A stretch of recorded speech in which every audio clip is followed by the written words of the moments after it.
C'est un fonds exceptionnel de 60 volumes acquis par le département de l'Isère en 2001 qui permet d'en savoir plus sur le déchiffrement des hiéroglyphes, des notes, des travaux scientifiques, mais surtout 676 lettres de correspondance entre Jean-François, déchiffreur des hiéroglyphes, et son frère aîné, Jacques-Joseph, qui mettent en lumière la relation étroite qui unissait les deux frères.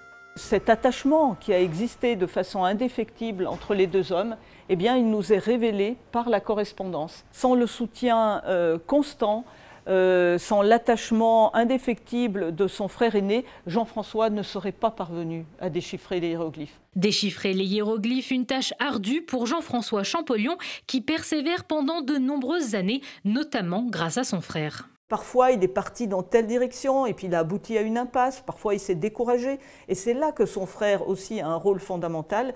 C'est qu'il a toujours été là pour l'encourager, pour lui dire « mais ne renonce pas, il faut y remettre, essaye avec telle méthode, essaye de te procurer telle et telle source pour pouvoir avancer ».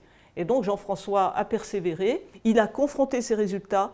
Et il y a tout juste 2 siècles, il a compris comment fonctionnaient les clés de l'écriture hiéroglyphique. Il s'est précipité dans le bureau de son frère et lui a dit « ça y est, je tiens l'affaire ».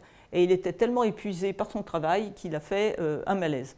Malgré son exploit, la découverte de Jean-François Champollion n'a pas toujours été bien accueillie par le monde scientifique, car celui-ci n'était jamais allé en Égypte, un rêve qu'il pourra réaliser 6 ans plus tard. Nous avons conservé toutes les lettres que Jean-François écrivait à Jacques-Joseph depuis l'Égypte. C'est vraiment avec une grande émotion qu'on lit ces lignes, parce qu'il nous fait partager tout son périple qui va durer 17 mois, passant toutes ses journées avec les membres de son expédition à faire des fouilles, à relever des inscriptions, à dessiner au maximum, parce qu'il sait que le temps lui est compté et qu'il ne reviendra peut-être pas en Égypte.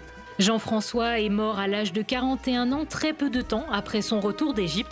C'est ensuite Jacques-Joseph, le frère aîné, qui passera le reste de sa vie à mettre en lumière les travaux de son frère.